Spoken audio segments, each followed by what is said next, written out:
All right, now you might be given quadratic equations that are a little bit spicier than the ones that we just went over.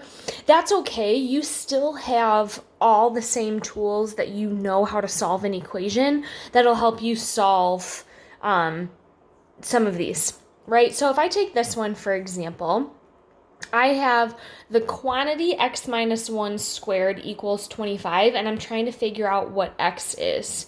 I can't just go in here and add 1 to both sides because this whole quantity is being squared, which means what I really have here is x minus 1 times x minus 1. That's being multiplied together. So in order to get rid of that, the first thing that I want to eliminate here is the square.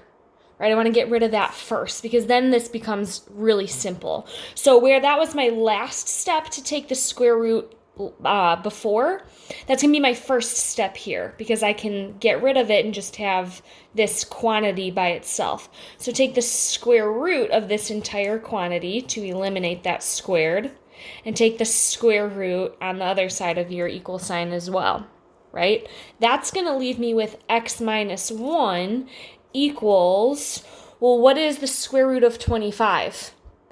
Positive 5, yes, but it could also be negative 5. So you have positive and negative 5 here.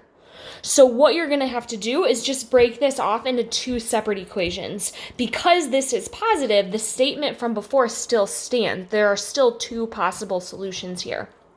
So I'm going to break this off as x minus 1 equals 5, and x minus 1 could also equal negative 5, and solve it that way. So to get x by itself, I'll add 1 to both sides. That's going to give me x is 6. And if I add 1 to both sides here, x is negative 4. So my two possible answers are x is 6 and x is negative 4. Okay, next example here, I have 4 times the quantity x minus 3 squared equals 9. Okay, well now if I go in and I take my square root, I could do that. It's going to get a little bit messy. What you want to do first is eliminate this 4. That's what I'm going to do. So I'm going to divide, because the whole thing is being multiplied by 4. I'm going to divide by 4.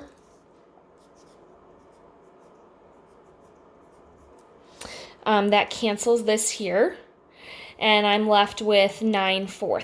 So I have x minus 3 quantity squared is 9/4. And I'm leaving it as that improper fraction because I know that I'm going to be taking the square root eventually, and I'm happy because 9 is a perfect square and 4 is a perfect square. So this is good for me.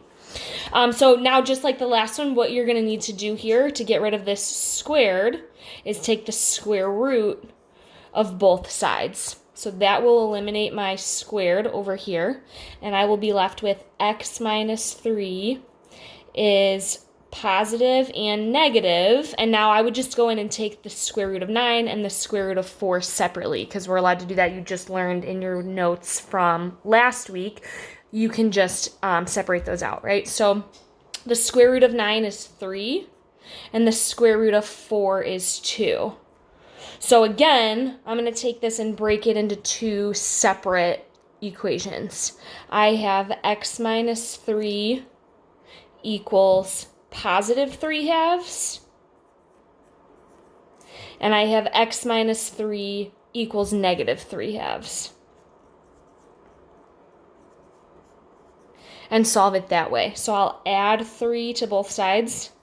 That's going to leave me with x equals 3 and 3/2, which, if we're going to write this, it might be nicer to write it as 4.5 or 4.5. And if I add 3 to this side, you have x equals 3 minus 3/2, right? Which is going to simplify. X is 1.5 or 1.5. So then your final answer is x is 4.5 and x is 1.5 as your final answers there.